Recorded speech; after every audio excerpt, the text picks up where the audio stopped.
Hi friends! In honor of Valentine's Day, I wanted to talk to you about the romances that I have enjoyed.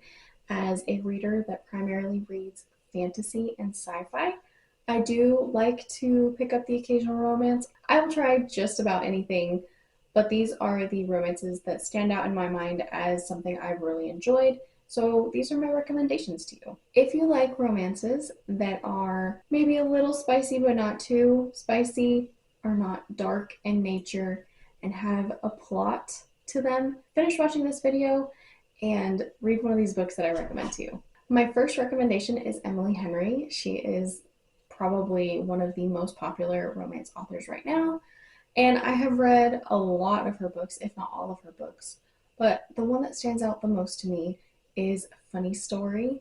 This is a story about fake dating. It is really adorable. It is actually laugh out loud funny, in my opinion. Emily Henry, I really enjoy her writing because she digs deeper into these characters. She gives them a background, she gives them family, she gives them complex lives, and you can kind of see how that affects our main characters because they deal with these things on the outside of the main story. So I really love that there is a depth to most of her stories. Next author that I would recommend is Abbi Jimenez.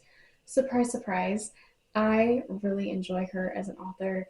Her Part of Your World series is beautiful. I think my favorite book from that series is Just for the Summer. This story is about a girl that whenever she breaks up with somebody, they move on and find the one. And there is a guy that posts on Reddit about having the same curse, so to speak. And she decides to meet up with him because she's a travel nurse. She takes a contract near him and they decide to date just for the summer in order to break their own curses. So they date, break up, and then hopefully they'll be able to move on and find the one. I love the curse magical realism aspect of this book. It is just so adorable. Similar to Emily Henry, Abbi Jimenez always provides such a complex background to her characters. It really does affect their relationships with their partner and other people in their books. I think Abbi Jimenez really focuses more on the mental health aspect. For instance, she has a parent that has narcissism and she has another parent that has dementia. So these main characters have to kind of deal with these afflictions. I think that Abbi Jimenez does a lot of research going into these books, and I do appreciate that about her writing. Her and Emily Henry, I will continue to read their books as long as they publish them. Another author that I really enjoy is Taylor Jenkins Reid. More specifically, I read her book Atmosphere last year and it was so beautiful. It made me sob. This book is about a woman who is one of the first female astronauts at NASA. It is not only her love for her job and space, and you can really truly feel the passion through the pages, but it also has a beautiful romance with her female coworker, and it has such a beautiful family story in it too.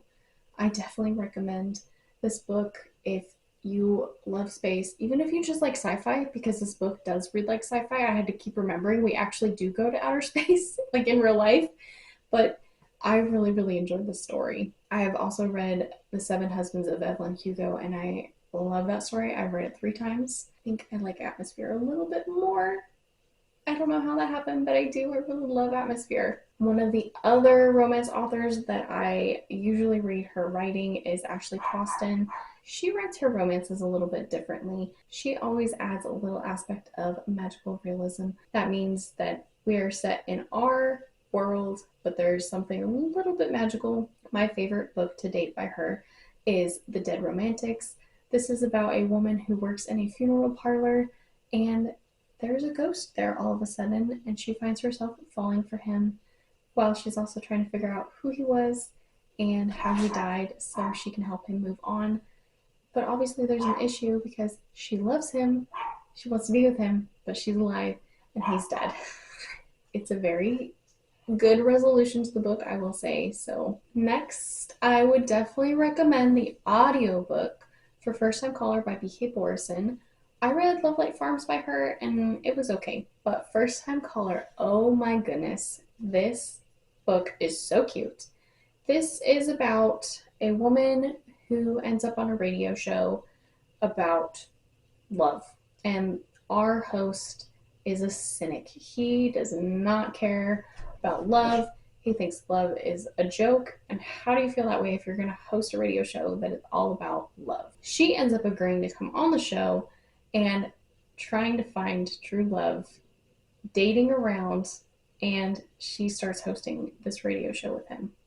I recommend the audiobook because when they are in the booth bantering back and forth, two narrators to this book, FYI, it like has a tinny quality to it and it actually sounds like they're in a recording studio. Oh, it's like chef's kiss. Oh, it's so good. Please, if you're going to read First Time Caller by B.K. Borison, listen to the audiobook. I also really enjoy this story because our main character isn't even looking for love, truly.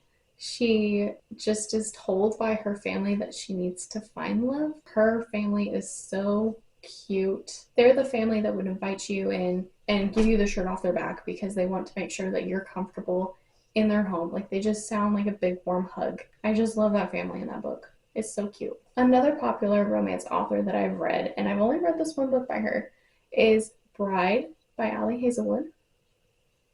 And I loved it. This is a book about a vampire and a werewolf that have to get married for political reasons to kind of fix the clan problems between the vampires and the werewolves.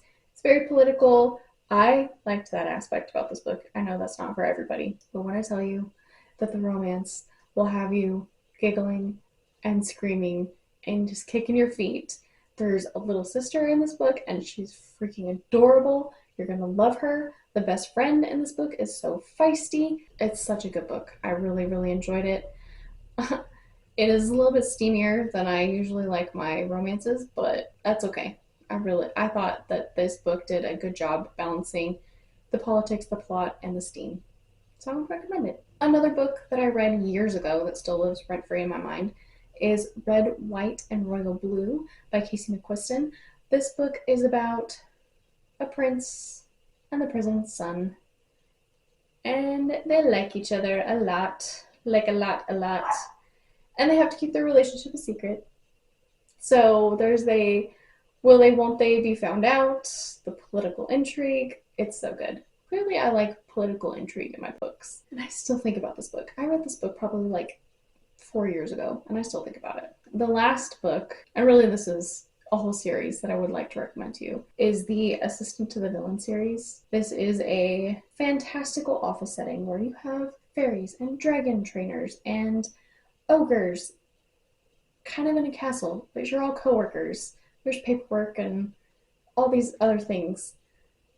And the assistants to the villain and the villain like each other, but they don't talk about it. It's been a very long, slow burn. Now, obviously, this is a very short list because I'm not a romance reader, but I do have some authors that I would like to try, and I would like you to recommend some authors to me down below. The authors that I would like to try are Tessa Bailey, Lynn Painter, Elsie Silver, more Allie Hazelwood. What book from Allie Hazelwood should I read next? I do plan on reading Mate. What else should I read? But thank you guys so much for watching. I hope that you find a good recommendation, and I hope that you guys can provide some recommendations to me.